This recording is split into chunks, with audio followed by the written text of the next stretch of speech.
après avoir fait les animations et avoir participé au groupe moteur de l'année dernière, j'ai eu envie de m'investir dans le projet, de monter notre propre réseau jeune et de participer et de passer du côté animateur pour proposer à notre tour des choses et proposer cette même expérience que j'ai vécue l'année dernière. De pouvoir créer des animations, de voir tout le décor derrière les rencontres. Sur le planning, ça marquait midi. Midi, repas, c'est le temps, ça arrive. Midi, ça arrive. Et en fait, de pouvoir parler avec des professionnels de l'animation qui ont un vécu aussi. Et surtout, c'est valorisant parce que savoir que ça ne soit pas que des animateurs qui ont fait ça, mais aussi des jeunes d'âges différents, c'est bien parce que ça a pu diversifier les idées, les mentalités n'étaient pas les mêmes, donc c'était assez pratique. De découvrir d'autres gens et de parler des sujets qui, je pense, aujourd'hui sont super importants et intéressants. Et je pense que c'est aussi pour faire évoluer les mentalités, et ça commence par nous, la future génération d'adultes, on va dire. Et en faisant le séjour, je me suis rendu compte de ce que c'était de pouvoir parler, d'être écouté, tout ça dans le respect. On a pu voir totalement l'autre aspect, donc pas seulement faire les activités, mais aussi les créer et passer un peu du côté animateur. Et ainsi de suite, à chaque fois je vais dire un numéro. Tout le monde fait. Numéro 6, c'est quoi déjà? Il n'y a pas de numéro 6. C'est 1, 2, 3 ou 4.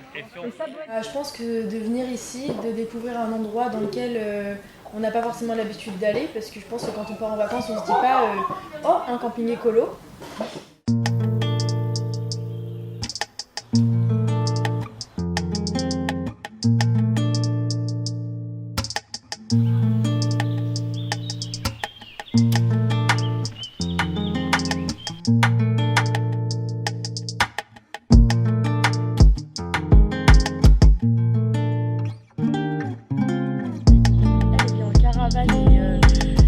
Elle n'a pas d'eau potable, enfin, elle va chercher des bidons d'eau et tout, et elle nous disait qu'elle utilisait moins d'eau, mais moi je ne me verrais pas vivre en caravane non plus, mais rien que d'avoir des toilettes sèches ou de l'eau et vraiment faire gaffe, utiliser quand on en a vraiment besoin, ça fait réfléchir quoi. Fais attention à ta consommation de l'eau en fait. Juste des petits points au quotidien qu'on pourrait arranger, qu'on ne fait pas forcément, ça peut vachement faire évoluer les choses. C'est un partage en fait, il y a une vie de groupe, parce que autre que le réseau, il y a aussi toutes les tâches à faire à côté. Il y a du coup forcément la vaisselle, faut bien ranger, faut bien écouter. Ça peut permettre aussi de faire de nouvelles rencontres et de garder contact avec plein de gens. Par exemple, Julia, je l'ai rencontrée l'année dernière, on est encore en contact. Cette année, on se retrouve encore pour faire un nouveau réseau jeune, on repart ensemble. Il y a des gens qui sont restés en contact. Par exemple, moi, je suis restée en contact avec une personne. Ce qui était, du coup, on a pu parler de ce qu'on voulait faire. Puis, je trouvais ça assez cool. Alors moi, je m'appelle Pierre Maricourt et je suis facilitateur graphique. Ça veut dire que je mets en mots et en images ce que je vois, ce que j'observe. Donc mon boulot là sur un événement comme ça, c'est de me promener, d'être attentif au maximum de choses pour pouvoir à la fois capter la chronologie des différentes séquences, pour pouvoir pour les jeunes et pour les encadrants remettre ça dans le bon ordre, parce que pour la mémoire et pour comment dire avoir une image, une restitution de l'événement, c'est un truc qui est important. Et puis d'y ajouter une touche qui est un petit peu artistique, esthétique, et c'est super chouette. Voilà. Grave. Ouais. Je trouve ça bien le réseau jeune vu qu'on est plus libre de parler que si on était dans un cadre de vie normal. Qu'ici on nous demande notre avis, et on demande aux autres leurs avis. Le bar associatif, moi j'ai trouvé ça vraiment bien. Après il y a eu des problèmes.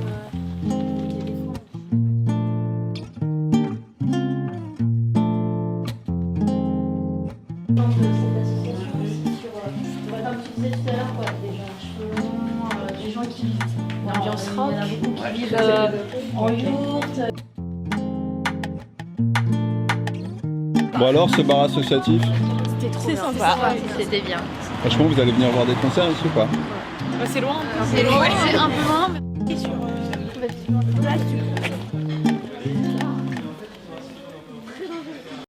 Encore aujourd'hui, les tâches ménagères sont essentiellement réalisées par les femmes. Donc là-bas, c'est les d'accord et la pas d'accord. Donc là, ils trouvent leurs arguments, près 3, 4, et on leur reste 5 minutes. Vous allez vous positionner en fonction de si vous êtes d'accord ou pas d'accord. Une fois que ce sera fait, vous allez vous concerter. Et alors? Bah, nous, on n'est pas d'accord. On n'est pas d'accord parce qu'il y a toujours pas mal d'hommes qui le font aussi. Il n'y a pas que les femmes.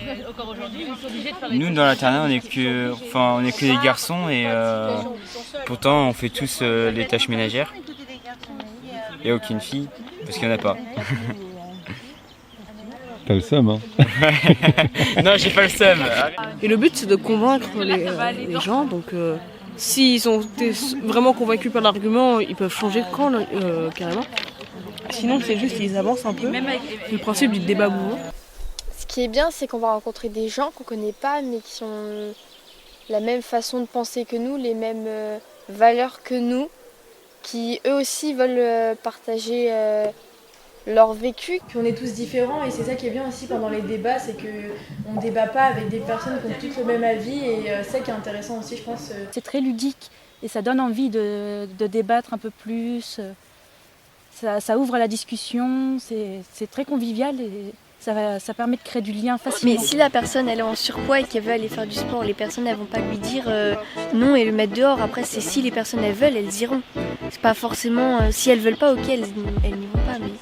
Non, eh ben non, parce que moi je faisais de la gym à haut niveau et quand t'as une personne un peu plus ronde qui se présente à des concours, comme ce serait pas pour eux, c'est considéré comme pas gracieux, on va dire, et ben ils l'apprendront jamais. On va essayer de faire parler un peu tout le monde, vu que c'est important d'avoir l'avis de tous, de façon à ce qu'on puisse se forger un autre avis aussi. Je veux réagir. Et les combats de sumo, alors du coup on les voit pas à la télé? Bah si. Ah bah oui, vas-y. Alors vas-y, Clément si tu veux, vas-y. Ce qu'on voit à la télé, c'est le sport de haut niveau. Ça veut pas dire que tu peux pas aller au club du coin et t'inscrire pour courir, même si tu fais 120 kilos, c'est pas interdit. Oui mais c'est pour une fois, et c'est pas quelqu'un qui est connu. Parce que dans toutes les autres pubs, ça va être des sportifs qui sont super connus et il y a absolument personne de forte corpulence dans les joueurs connus. Le fait de débattre sur des sujets vraiment importants, ça libère pas mal parce que on a gros sur la patate, nous les jeunes. On nous dit c'est nous le futur, on doit faire ci, ça, on doit toujours aller droit. On n'a jamais notre mot à dire. Alors qu'ici, on est là pour débattre, pour parler et pour mettre le point sur la table. Bah en fait on accepte, alors que si on n'écoute pas, bah on n'accepte pas, je sais pas. Non. Pour lui, c'est quelque chose de drôle, alors que y a des gens par exemple qui sont musulmans ou chrétiens. Pour eux, c'est pas drôle. Ils le prennent mal et pas à la rigolade. Mine de rien, ils sont impressionnants quand même, ces jeunes du groupe moteur là.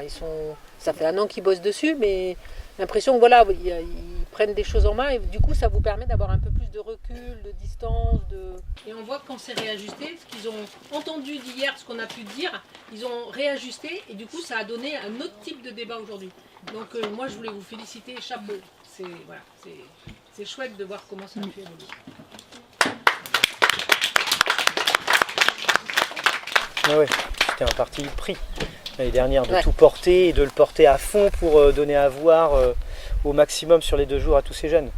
L'année dernière, on a su qu'après les 2 jours, que c'était une réussite parce que tout le monde était très content de ces 2 jours-là, tous adultes et jeunes, et qu'on a su tout de suite après qu'il y avait des jeunes qui avaient envie de s'investir. Là, en fait, c'est pas fini et on sait déjà que c'est une réussite.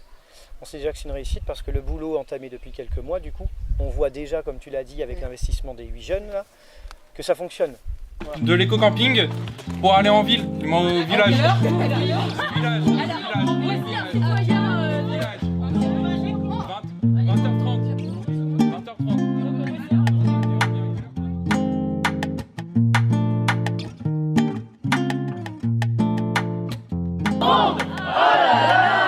Ils ont tout bien les consignes quand même. Hein.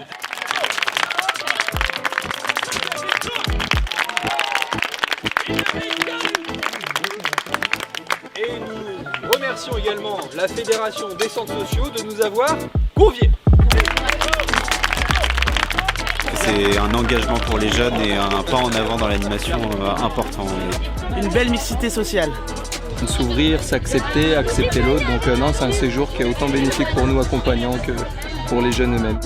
Ils s'expriment comme ils le veulent, ils se découvrent aussi entre eux. Donc je trouve que pour les 2-3 journées là, c'est très enrichissant pour eux. Ce qu'ils sont en train de vivre, je pense qu'ils ne le vivront pas tous les jours et c'est hyper chouette. Je pense que c'est aussi pour faire évoluer les mentalités et ça commence par nous, la future génération d'adultes, on va dire.